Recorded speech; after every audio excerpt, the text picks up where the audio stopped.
ജുലാനിയെ സംബന്ധിച്ചിടത്തോളം ട്രൂസുകൾ ഒരു കാര്യത്തിൽ ജുലാനിയോട് യോജിക്കാത്തൊരു പോർഷനുണ്ട്. അതായത് ആയുധം ഉപേക്ഷിക്കാൻ ജുലാനി ആവശ്യപ്പെടുന്നത്. അതായത് എല്ലാ മിലിറ്ററി ഗ്രൂപ്പുകളും അല്ലെങ്കിൽ സായുധ സംഘങ്ങളും, അത് സായുധ സംഘങ്ങൾ in the sense Sunni extremist ഗ്രൂപ്പുകൾ, അതായത് അൽഖ്വയ്ദയുണ്ട്, പഴയ ISS ഗ്രൂപ്പുണ്ട്, അങ്ങനെ തീവ്രവാദ ഗ്രൂപ്പുകൾ, അവരെല്ലാം ആയുധം ഉപേക്ഷിച്ച് ഒരു ഗവൺമെൻറ്റിൻ്റെ ഒരു സൈന്യ നിരയുടെ ഭാഗമാക്കുക എന്നൊരു ലക്ഷ്യം.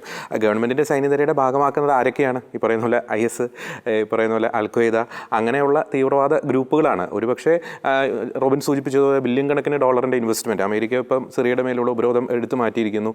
കുർദുകൾ ഒരു വെടിനിർത്തലിലേക്ക് പോകുന്ന ഒരു സാഹചര്യം, അവർ ആയുധം ഉപേക്ഷിക്കുന്ന ഒരു സാഹചര്യം. അപ്പോൾ ഒരു എക്സ്ട്രീമിസ്റ്റ് ആയിട്ടുള്ള ഒരു സൈന്യനിര നമ്മൾ പോലും അറിയാതെ അവിടെ എനിക്ക് തോന്നുന്നു ഒരു ഫോം ചെയ്തുകൊണ്ടിരിക്കുന്ന ഒരു സാഹചര്യമുണ്ട്. ഒരുപക്ഷെ ഏതെങ്കിലും തരത്തിലുള്ള ഒരു അട്ടിമറിയൊക്കെ അവിടെ സംഭവിച്ചു കഴിഞ്ഞാൽ ഒരു തീവ്രവാദികളുടെ ഒരു സായുധ സംഘം തന്നെ, വളരെ മിലിറ്ററി സ്വഭാവമുള്ള തീവ്രവാദികളുടെ ഒരു സായുധ സംഘം തന്നെ സിറിയയിൽ രൂപപ്പെട്ട് വരുന്നുണ്ട് എന്നത് വളരെ ഗൗരവമായിട്ടുള്ളൊരു കാര്യം തന്നെയാണ്.